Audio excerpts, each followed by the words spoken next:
Okay, I got it figured out now. So I did a 2017 to 2021 universal LED light on my 2009 KTM 530 EXC.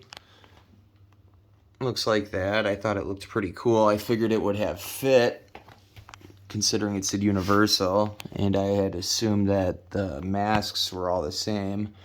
Turns out the mounting points on it for the brackets are different on the 2017 models and up, but no big deal. I ended up cutting out a bunch of stuff to make this one fit, and I used some old weather stripping that I had extra laying around just to help it look a little better.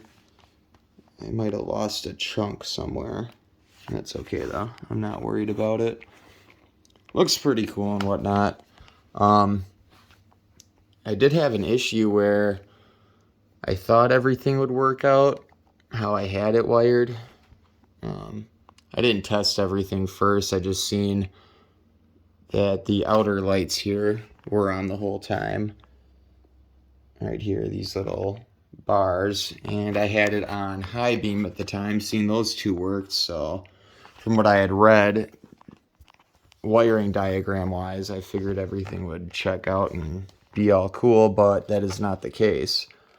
So I ended up using a cheap 4-pin connector and I soldered everything together on it.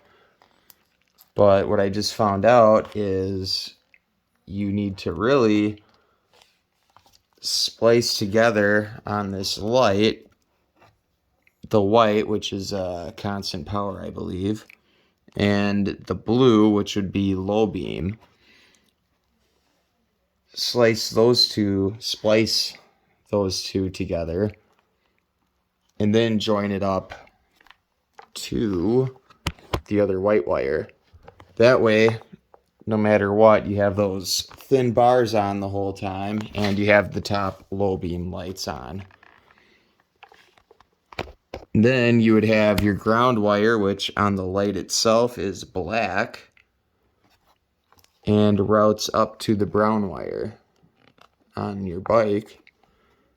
The last one, high beam wire, is, let's see here, brown for the light on this particular model, and your bike would be green. So I'll show you guys in a second here. I gotta join these back up again. They kind of fell apart here.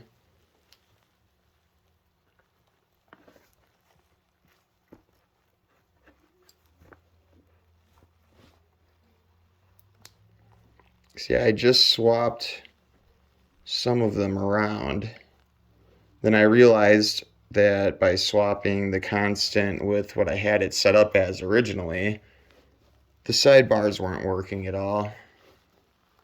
And just the low beam was. So I was like, okay, if I were to join up the low beam light and that, splice them together, then I should have constant power for that.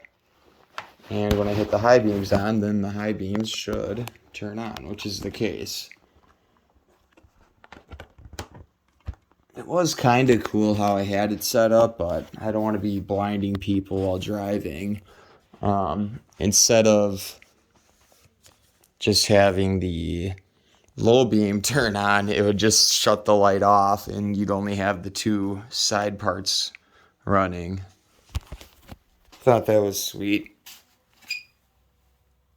Maybe if I installed like a secondary switch, I could probably do something like that where I could kill it all completely and keep cruising. But there's the low beam, and the two sidebars are the ones that were on. Low beam would not work, but it was a constant power. Now it's on the whole time, and the sides, which is nice. And then if I need, I hit that switch and high beam.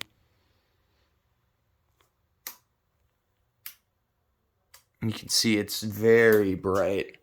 For this bike, I did do a stator swap where I changed it over to a DC only instead of having the auxiliary lights and everything running off of AC only when the motor runs. It's one thing I did do. You have to change the stator out and the regulator.